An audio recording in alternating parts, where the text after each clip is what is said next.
say it's your birthday and we're going to have a good time. And now it's your birthday. Happy birthday to you. Actually, that's a week late. It was your 88th birthday last Wednesday, August the 10th. You turned 88 years young, Mr. Canady. Yeah, isn't that wonderful? It's wonderful, You talk about, take a day at a time. That's Right. the way you operate in life. Right. And me personally, I've never had a good birthday in my whole life. In fact, I've had some pretty wretched ones. And so maybe for that reason, I value a good birthday, even if I can't have one.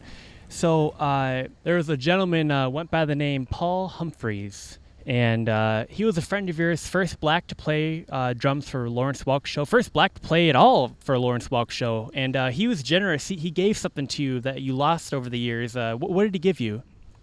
Well, he gave me a lot of things, like he gave me a Cadillac car that his that's mother pretty nice. had. It was.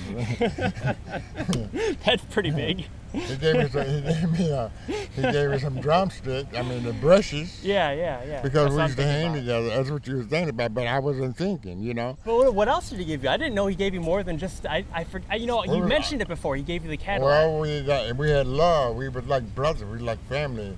When he came in town. Like David and Jonathan, yeah. Yeah, he came in town, and I didn't know him. I was standing outside the store, and he drove by in a beige station wagon. I don't know, it was like a Plymouth, a cheap car. Yeah. And he stopped in the bus stop and got out, and then West Montgomery gets out. I said, West Montgomery? And I looked back at Paul. I didn't know Paul. I just saw he stopped in front of where the bus stopped. Yeah. That's illegal. And he gets out of the car. And then on the passenger side, West Montgomery door open, and he gets out. And that's what I saw. I'm just thinking, what are they doing there? Like, this is back in the day. And it's West Montgomery. So that's how I met Paul. But Paul had a friend that we used to hang together. His name was Fraser Ritchie. He's dead now, passed on. And we had love. We hung out with Barry Harris' sister, Mamie Harris. His Barry Harris' sister, bad piano player. We want to be friends with these guys. Everybody knows them. Anyway, she would come in the store all the time. So, and Paul knew him. And Fraser would tell me about Paul. Paul was in the Navy. So when Paul came home, because he lived here, but I hadn't met him. And he wanted to bring West Montgomery to a hip record store. Yeah. West Montgomery says, take him to some hip record store in Detroit. And Paul Humphrey said he thought about me. I didn't know Paul knew who I was. Do you understand what I'm saying? Man. That's how I met Paul. And then he played with Les McCann, Nancy, he played with everybody. And he would come in Sammy Davis Jr. In fact, he was at the Pine Knob with Sammy Davis Jr. I didn't go up there to see him that night. So about over in the morning, the doorbell rang. Went to the door. It's unusual. Somebody they usually call first. Yeah. And it was Paul Humphrey. Unannounced. Here you go. He came from Pine Knob. He had a tuxedo on, black tuxedo. And there's a picture of him sitting at my dining, at my kitchen table that night with his tux on, and he was at Pine Knob playing with Sammy Davis Jr. At the time. So, and then went on.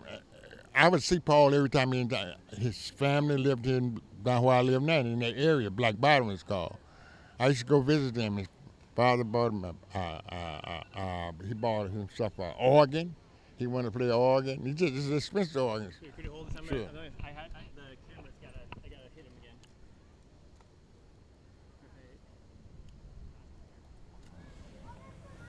again. Thank you for holding that, Mr. Canady. Paul Humphrey gave you a pair of drumsticks many years ago, brush drumsticks, and you used to take a record kind of like this. And I played on the back of it. And I would play until the notes, the line note was out. And in fact, I wrote the liner note once for Paul Humphrey. He did an album, and I wrote the liner notes for it. But the album wasn't released over here, released in Japan. I think it's Japan. In fact, he sold everything, I think, over there. Kool-Aid, his whole music or something like Catalog. that. Catalog. Over there. But I never just get a chance to see it printed. But I did do the album came out, but it was over there in Japan. But I was gonna say, yesterday, do you know Huber and Breese, that music store in Roseville, Michigan? Huber and Breese, music founded in 1972. I don't know. My brother got his first guitar there. I would have gotten my first nice guitar there as well, but circumstances were different than what one would have hoped. So I went over there and I got a pair of wire drumsticks for you. Happy birthday. They gave me a deal. I told them who I was buying it for, and they gave me a big deal on this.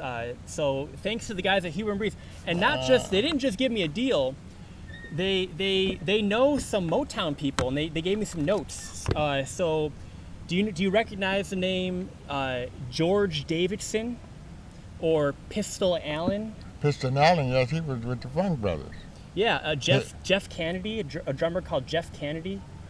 I don't know about. There are a lot of Kennedys, they said. I don't know about name. You know, the other cat I probably know too, but you know, I don't remember people's name, man. We call everybody, hey cat, hey man, hey baby, whatever. Yeah, Johnny Trudell.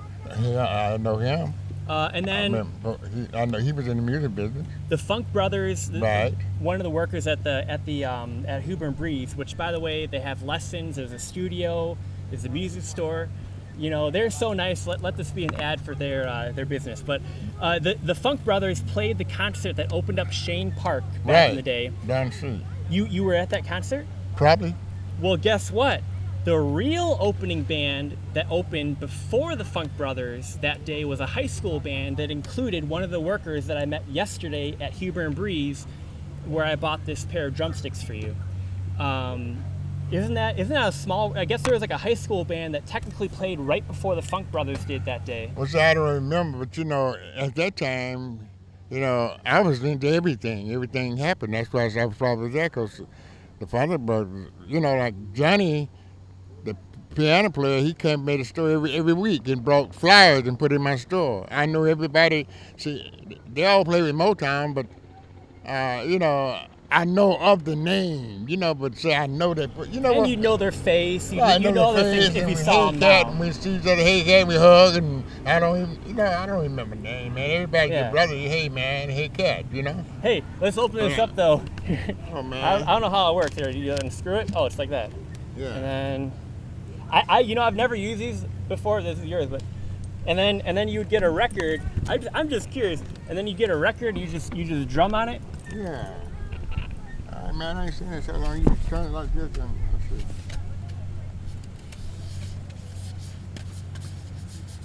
You know, you get your rhythm, and that hear the sound. Yeah. But you have to get the rhythm like you're doing everything, like you're patting your feet. You dig? Yeah. Yeah. And you can do these the same way. When I had these, man, I would come home and just some wine. Yeah. Man, I would play all night long, man. Jimmy Cobb, the drummer. Yes, sir. He used to play this, man. I just thought it was nothing like, what's his name? Jimmy Cobb, and the white guy played the piano. Bill Evans. Man, there was something else, and they would play these brushes.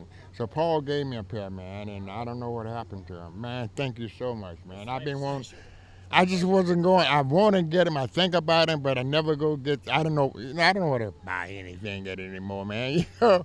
So, but man, thank you so much, man. And then one more thing, and how can I say this?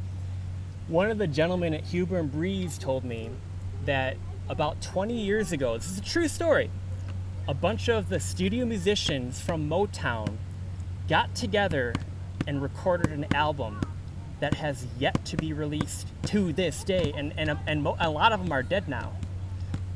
And so what he told me is there is a fully recorded, fully produced Motown album with all the Motown musicians and singers, like they made little cameos, that's in the vault right now that has yet to be released. Well, I'm not surprised. And the guy, the reason why he hasn't yet, he's shopping around right now, trying to find the right time, the right, you know. Right. I'm not surprised, man. And he's making sure each person gets the royalties. You know, infamously, Motown, people got screwed out of royalties. He's going through the trouble, even if they didn't leave in the will. Oh, I want my son, my daughter, my wife. He'll find the next of kin if he can. Okay. And that's really nice. That's really nice to do that, man. Because a lot of cats was out there, man, was doing things, man, and they contribute. You know what I'm saying? Yeah. And some made it bigger, and some didn't. Yeah. Just like you don't know, things happen in mysterious ways. You don't know why it could have been me. You know? Exactly. Yeah. But you know, it didn't happen that way. You know, same way with a heart attack. Sort of like survivor's guilt in a way. Right. But thank you so much for these, man. And yeah, man, Paul gave me these, man. I used to play these. This man in the 60s, man. I had these, man, and I would do this.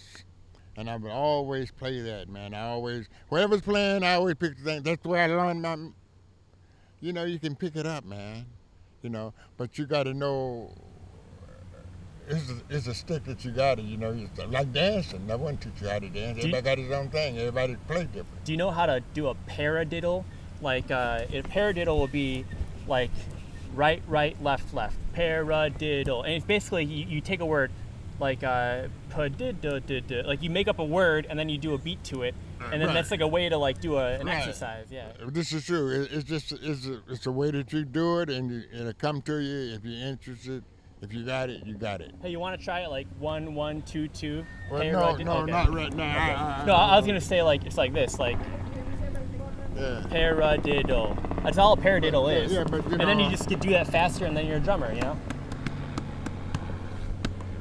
But you know, you gotta have the feeling to do it. Yeah, in the moment. You gotta have the feeling to do it. You know, you just can't step right out and play drum.